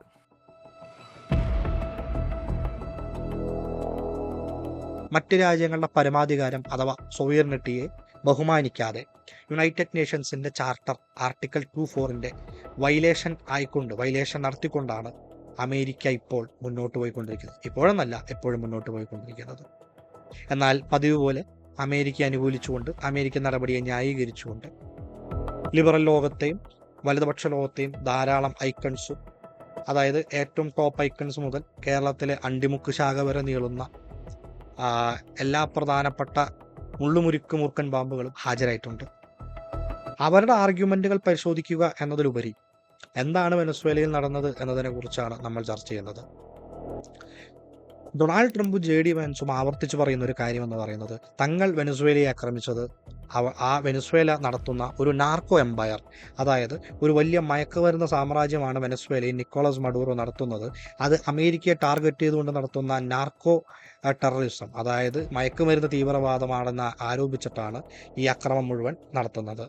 എന്നാൽ ഈ പറയുന്ന ആരോപണങ്ങളെ ലോകത്തിലെ വിവിധ സംഘടനകളുടെ റിപ്പോർട്ടോ എന്തിന് അമേരിക്കയുടെ തന്നെ DEA റിപ്പോർട്ട് പോലും സാധൂകരിക്കുന്നില്ല എന്നുള്ളതാണ് വസ്തുത. നമുക്ക് ചില കണക്കുകൾ പരിശോധിക്കുകയാണെങ്കിൽ 2025 UN വേൾഡ് ഡ്രഗ് റിപ്പോർട്ട് പുറത്തു വന്നിട്ടുണ്ട്, 2024 പുറത്തു വന്നിട്ടുണ്ട്. യൂറോപ്യൻ യൂണിയന്റെ ആനുവൽ ഡ്രഗ് അസസ്മെന്റ് റിപ്പോർട്ടും നമുക്ക് ലഭ്യമാണ്. ഇതിലെവിടെയും തന്നെ വെനസ്വേല ഈ പറയുന്ന നാർക്കോ എംപയർ നടത്തുന്നതായിട്ട് യാതൊരു പരാമർശം പോലുമില്ല. വെനസ്വേലയിൽ കൊക്കെയിൻ ഉൽപാദനം പോലും ഇല്ല എന്നുള്ളതാണ് യഥാർത്ഥത്തിൽ യാഥാർത്ഥ്യം എന്ന് പറയുന്നത്. NDTA റിപ്പോർട്ട് ഈ റിപ്പോർട്ടിലും ഇത് തന്നെയാണ്, സമാനമായ കാര്യങ്ങൾ തന്നെയാണ് പറയുന്നത്. ആകെ ആ വെനസ്വേലൻ അതിർത്തിയിലൂടെ, അതായത് ഈ ഓഷ്യാനിക് വാട്ടറിലൂടെ, പസഫിക് അറ്റ്ലാന്റിക് ഓഷ്യാനിക് വാട്ടറുകളിലൂടെ പോകുന്ന ഈ ഡ്രഗ് ട്രാഫിക്കിന്റെ ആകെ 5% മാത്രമാണ് വെനസ്വേലയുടെ ഈ നോട്ടിക്കൽ പരിധിയിലൂടെ, അവരുടെ സമുദ്ര അതിർത്തിയിലൂടെ കടന്നു പോകുന്നത്. ആകെ 5%. ആ തുച്ഛമായ ശതമാനത്തിൽ പകുതിയിലേറെയും വരുന്ന ഈ ഡ്രഗ്സിനെ വെനസ്വേലയിലെ കോസ്റ്റ് ഗാർഡുകൾ അല്ലെങ്കിൽ അവരുടെ നേവി തന്നെ അത് ബസ്റ്റ് ചെയ്ത്, ആ ഓപ്പറേഷൻസ് അവർ തന്നെ ബസ്റ്റ് ചെയ്ത്, അവർ തന്നെ അത് പിടിച്ച് അവരുടെ അതിർത്തികളിൽ തന്നെ അത് നശിപ്പിച്ച് കളയുന്നുണ്ട്. ആ കൊളംബിയ പോലുള്ള രാജ്യങ്ങളിലാണ് പല കാർട്ടലുകളും ശരിക്കും പറഞ്ഞാൽ ഓപ്പറേറ്റ് ചെയ്യുന്നത് എന്നിരിക്കെയാണ് വെനസ്വേലയ്ക്കെതിരെ ഒരു വ്യാജ ആരോപണം ഉന്നയിച്ചുകൊണ്ട് ഈ ഒരു അട്ടിമറി, അതായത് അവിടുത്തെ ആ രാജ്യത്തിന്റെ, ഒരു പരമാധികാര രാജ്യത്തിന്റെ പ്രസിഡന്റിനെ തട്ടിക്കൊണ്ടുപോയി തടവിൽ വെക്കുന്ന, ബന്ദിയാക്കുന്ന അങ്ങേയറ്റം ബാർബറിക് ആയിട്ടുള്ള, അൺസിവിലൈസ്ഡ് ആയിട്ടുള്ള പ്രവൃത്തി US ചെയ്യുന്നത്. യഥാർത്ഥത്തിൽ എന്താണ് USന് വെനസ്വേലയിലുള്ള താല്പര്യങ്ങളെന്ന് നിങ്ങൾ ആരെങ്കിലും ആലോചിച്ചിട്ടുണ്ടോ? വളരെ നിസ്സാരമാണ്. അമേരിക്കയ്ക്ക് ഏതൊരു രാജ്യത്തുള്ള താല്പര്യം എന്ന് പറയുന്നത് അത് ആ രാജ്യത്തെ ജനങ്ങളെക്കുറിച്ചോ തങ്ങളുടെ നാട്ടിലെ ജനങ്ങളെക്കുറിച്ചോ ഉള്ള താല്പര്യങ്ങളെയല്ല. എന്നും അമേരിക്കയുടെ ഇന്റൻഷൻ എന്ന് പറയുന്നത് ഒന്നുകിൽ ആ രാജ്യത്തെ വിഭവങ്ങൾ, അല്ലെങ്കിൽ തങ്ങളുടെ ഡിപ്ലോമാറ്റിക്, അല്ലെങ്കിൽ തങ്ങളുടെ ഹെജിമണി എന്ന് പറയുന്ന, അല്ലെങ്കിൽ തങ്ങളുടെ അധീശത്വം നിലനിർത്തുക എന്ന് പറയുന്ന ഒരു കാര്യം മാത്രമാണ്. ഇതിന്റെ ഉദാഹരണങ്ങൾ നമുക്ക് ചരിത്രത്തിൽ ഉടനീളം നമുക്ക് കാണാൻ കഴിയും. Libya, Syria, Iran, Iraq, Kuwait, Vietnam, Nicaragua, Honduras, അതുപോലെ തന്നെ കൊറിയ, ഈ രാജ്യങ്ങളിലൊക്കെ തന്നെ അമേരിക്കൻ ഇന്റർവെൻഷൻ നടക്കുന്ന സമയത്തൊക്കെ പല ആർഗ്യുമെന്റ്സും US മുന്നോട്ട് വെച്ചു. നമുക്കറിയാം, ഇറാൻ ഇറാഖ് അധിനിവേശം നടത്തുമ്പോൾ അവിടെ വെപ്പൺസ് ഓഫ് മാസ് ഡിസ്ട്രക്ഷൻ ഉണ്ട്, മറ്റേ പ്രശ്നങ്ങളുണ്ടെന്നൊക്കെ പറഞ്ഞു പോയി. ഒടുവിൽ അത് തെറ്റാണെന്ന് തെളിയിക്കപ്പെട്ടു. ലിബിയയിലും എന്ത് കാരണങ്ങൾ പറഞ്ഞാണ് നടന്നത്, അതും തെറ്റാണെന്ന് തെളിയിക്കപ്പെട്ടു. വിയറ്റ്നാമിലും അതുപോലെ തന്നെ കൊറിയയിലുമൊക്കെ US ഇന്റർവെൻഷൻ അല്ലെങ്കിൽ US അഗ്രഷൻ നടക്കാനുണ്ടായ കാരണങ്ങൾ എന്ന് പറയുന്നത് അതും തെറ്റായിരുന്നു. ആ ആർഗ്യുമെന്റുകളൊക്കെ തന്നെ അപ്പാട് തെറ്റായിരുന്നു എന്ന് ചരിത്രം തെളിയിച്ചു കഴിഞ്ഞിട്ടുണ്ട്. റിസോഴ്സുകൾ കൈയടക്കുക എന്നുള്ളത് മാത്രമല്ല, ഓയിൽ, റയർ എർത്ത് മിനറൽസ് മാത്രമല്ല അമേരിക്കയുടെ ടാർഗറ്റ് എന്ന് പറയുന്നത്.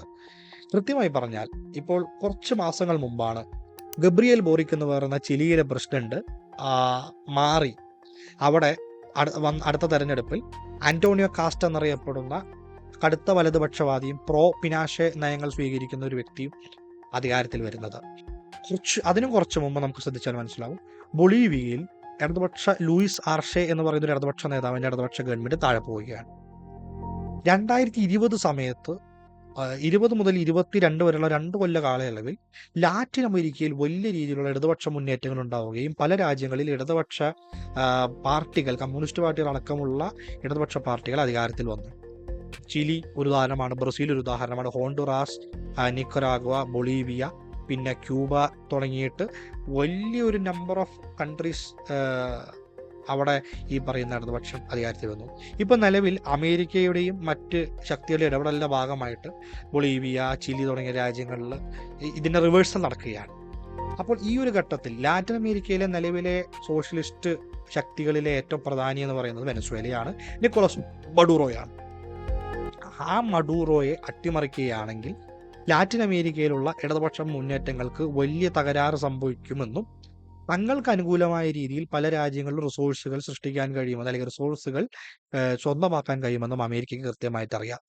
അപ്പോൾ ആ ഒരു ശ്രമത്തിന്റെ ഭാഗമായിട്ട് കൂടിയാണ് നിക്കോളാസ് മഡൂറോയെ ഇപ്പോൾ ഇവർ തടവിലാക്കിയിട്ടുള്ളത്. ഇതിനെ ഹൈബ്രിഡ് വാർ എന്ന് വേണമെങ്കിൽ നമുക്ക് വിശേഷിപ്പിക്കാം. ഒരു സങ്കര യുദ്ധമാണ്, ഏതെങ്കിലും ഒരു രീതിയിലുള്ള യുദ്ധമല്ല.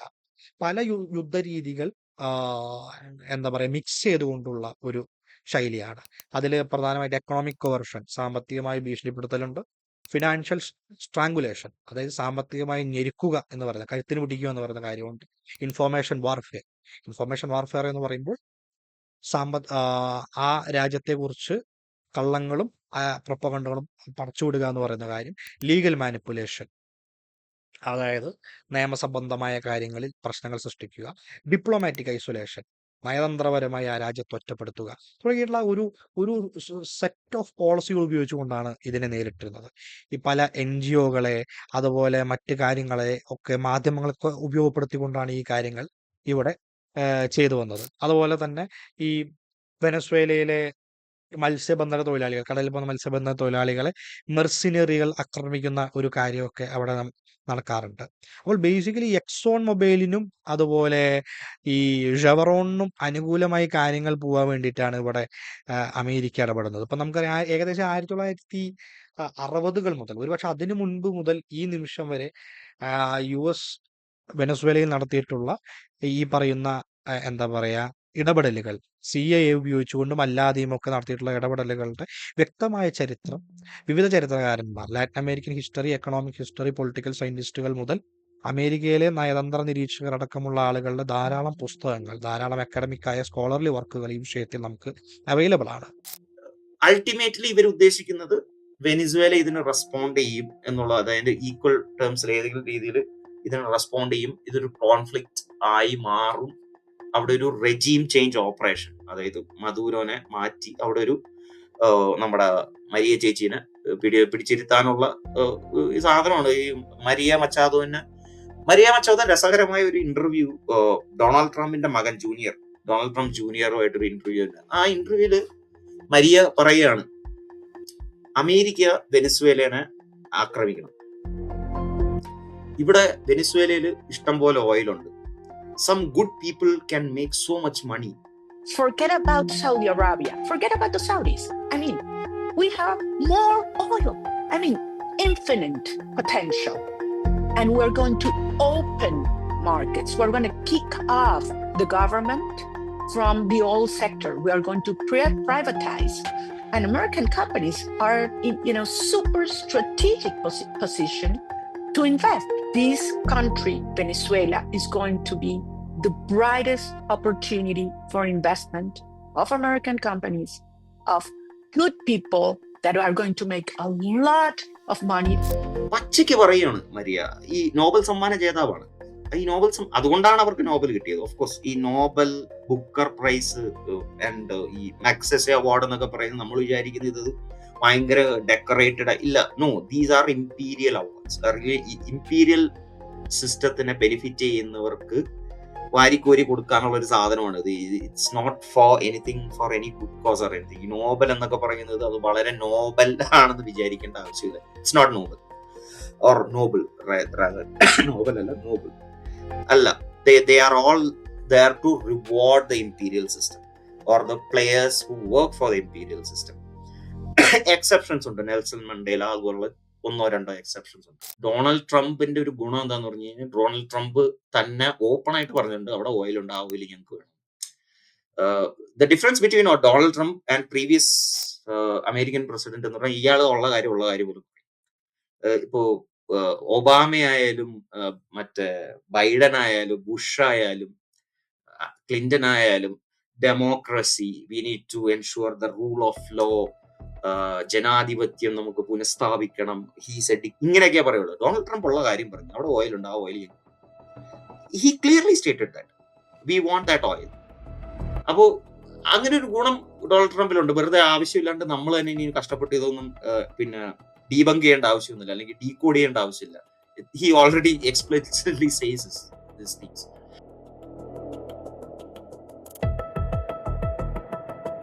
ഇത് ഒരു മെസ്സേജാണ്. ഇത് വെനസ്വേലയ്ക്ക് മാത്രമുള്ള മെസ്സേജ് അല്ല. അമേരിക്കയുടെ ഇന്റൻഷൻസ്, അമേരിക്കയുടെ താല്പര്യങ്ങൾ എന്ന് പറഞ്ഞാൽ അമേരിക്കയിലെ മിലിറ്ററി ഇൻഡസ്ട്രിയൽ കോംപ്ലക്സിന്റെയും അമേരിക്കയെ താങ്ങി നിർത്തുന്ന ശതകോടീശ്വരന്മാരായ കമ്പനികളുടെയും വ്യക്തികളുടെയും അജണ്ടകൾക്കനുസരിച്ച് രാജ്യങ്ങൾ നിന്നില്ലെങ്കിൽ അവയെ അട്ടിമറിക്കാൻ ഇപ്പോഴും അല്ലെങ്കിൽ നിലനിൽക്കുന്ന കാലത്തോളം അമേരിക്ക ശ്രമിക്കും എന്നുള്ളതാണ് ഇപ്പോൾ ഇതിൽ നിന്ന് നമ്മൾ മനസ്സിലാക്കേണ്ട പ്രധാനപ്പെട്ട കാര്യം എന്ന് പറയുന്നത്. ഈ മഡൂറോയുടെ ഇപ്പോൾ മഡൂറോയുടെ അവിടെ നിന്ന് മഡൂറോയെ തട്ടിക്കൊണ്ടുപോയ സാഹചര്യത്തിൽ ഡെൽസി റോഡ്രിഗസ് ആണ് ഇപ്പോൾ ഇടക്കാല പ്രസിഡന്റായിട്ട് വന്നിട്ടുള്ളത്. അപ്പോൾ ഡെൽസി റോഡ്രിഗസിന്റെ പ്രസ്താവന എന്ന് പറയുന്നത് ഇതിനെതിരെ നമ്മൾ ഫൈറ്റ് ചെയ്യും, ഇതിനെതിരെയുള്ള ഫൈറ്റ് ശക്തമായി നടത്തും എന്നുള്ളത് തന്നെയാണ് ഡെൽസി റോഡ്രിഗസ് ഇപ്പോൾ പറഞ്ഞിട്ടുള്ള കാര്യമെന്ന് പറയുന്നത്. ഇപ്പോൾ വെനസ്വേലയിലെ ഒരു ചരിത്രം എടുക്കുകയാണെങ്കിൽ 1800 മുതൽ സ്പാനിഷ്, പോർച്ചുഗീസ്, തുടർന്ന് യുണൈറ്റഡ് സ്റ്റേറ്റ്സ്, ഈ കൊളോണിയൽ ആൻഡ് ഇമ്പീരിയൽ പവേഴ്സ് നിരന്തരം ആക്രമിച്ച് നിരന്തരം നശിപ്പിക്കാൻ നോക്കിയ രാജ്യമാണ് വെനസ്വേല എന്ന് പറയുന്നത്. അപ്പോൾ വെനസ്വേലയുടെ സാമ്പത്തികമായ മുരടിപ്പിന് പലരും കാരണമായിട്ട് പറയാറുള്ളത് വെനസ്വേലയിലെ സോഷ്യലിസ്റ്റ് ഭരണകൂടങ്ങളെയാണ്. പക്ഷേ യഥാർത്ഥത്തിൽ വെനസ്വേലയിലെ സാമ്പത്തികവും സാമൂഹികമായ പ്രശ്നങ്ങൾക്ക് കാരണമെന്ന് പറയുന്നത് ഈ അമേരിക്ക അടക്കമുള്ള രാജ്യങ്ങൾ നടത്തുന്ന റെജീം ചേഞ്ചുള്ള ശ്രമങ്ങളും അതുപോലെ തന്നെ സാമ്പത്തിക ഉപരോധങ്ങളുമാണ്. ഇപ്പോൾ ഈ സാമ്പത്തിക ഉപരോധങ്ങളെ കുറിച്ച് പറയുകയാണെങ്കിൽ ഈ UN അപ്പോയിന്റ് ചെയ്തിട്ടുള്ള സ്പെഷ്യൽ റാപ്പറ്റർ, അതായത് വെനസ്വേലയ്ക്ക് വേണ്ടിയുള്ള റാപ്പറ്റർ, അവർ ജനറൽ അസംബ്ലിയിൽ മുന്നിൽ വെച്ചിട്ടുള്ള വിവിധ റിപ്പോർട്ടുകൾ, അതുപോലെ ഇൻഡിപെൻഡന്റ് ഫാക്ട് ഫൈൻഡിങ് കമ്മീഷനുകളുടെ റിപ്പോർട്ടുകളൊക്കെ പരിശോധിച്ചാലും, അതുപോലെ വിവിധ എക്കണോമിക് പേപ്പറുകൾ ഈ വിഷയത്തിലുണ്ട്. അത് പരിശോധിച്ചാൽ അവർ പറയുന്നൊരു കാര്യം എന്ന് പറയുന്നത് വെനസ്വേലയിലെ മുരടിപ്പിന്, അവിടുത്തെ ജനങ്ങളുടെ ദാരിദ്ര്യത്തിന്, അവിടുത്തെ ജനങ്ങളുടെ പ്രശ്നമെന്ന് പറയുന്നത് അമേരിക്ക ചുമത്തിയിട്ടുള്ള സാങ്ഷൻസ്, അവർ ചുമത്തിയിട്ടുള്ള സാമ്പത്തികമായ ഉപരോധമാണ് അതിന് കാരണമെന്ന് ഈ റിപ്പോർട്ടുകൾ ഒരു സംശയത്തിനിടയില്ലാതെ, അർത്ഥശങ്കയ്ക്കിടയില്ലാതെ അവിടെ പറയുന്നുണ്ട്. അപ്പോൾ ഈ ഒരു യാഥാർത്ഥ്യവും ഇതിനകത്ത് നമ്മൾ മനസ്സിലാക്കേണ്ടതുണ്ട്. എന്തായാലും 2026 ആരംഭം ഒരു കോൺഫ്ലിക്റ്റ് എന്നതിലുപരി അമേരിക്കയുടെ ഒരു ക്ലാസിക്കൽ ഇമ്പീരിയലിസ്റ്റ് പ്രകടനത്തോടെയാണ് 2026 ആരംഭിച്ചിട്ടുള്ളത്. എന്നാലും വരുന്ന കൊല്ലം അത്രത്തോളം സുഖകരമായിരിക്കില്ല. ട്രംപ് എന്ന് പറയുന്നത് കൃത്യമായി പറഞ്ഞാൽ അമേരിക്കയുടെ ആ ഒരു ക്രിമിനൽ മനോഭാവത്തിന്റെ ഒരു എപ്പിട്ടോമാണ്, അല്ലെങ്കിൽ അതിൻ്റെ ഒരു പ്രതിരൂപമാണ് ട്രംപ് എന്ന് പറയുന്നത്. ഒരു കാര്യം എനിക്ക് തോന്നുന്നു, ഞാൻ വീഡിയോ അവസാനിപ്പിക്കുമ്പോൾ പറയാൻ കഴിയുന്ന ഒരു കാര്യം എന്ന് പറയുന്നത്, കൊളംബിയയുടെ പ്രസിഡന്റ് പറഞ്ഞ ഒരു വരി എന്ന് പറയുന്നത് ശരിയാണ്.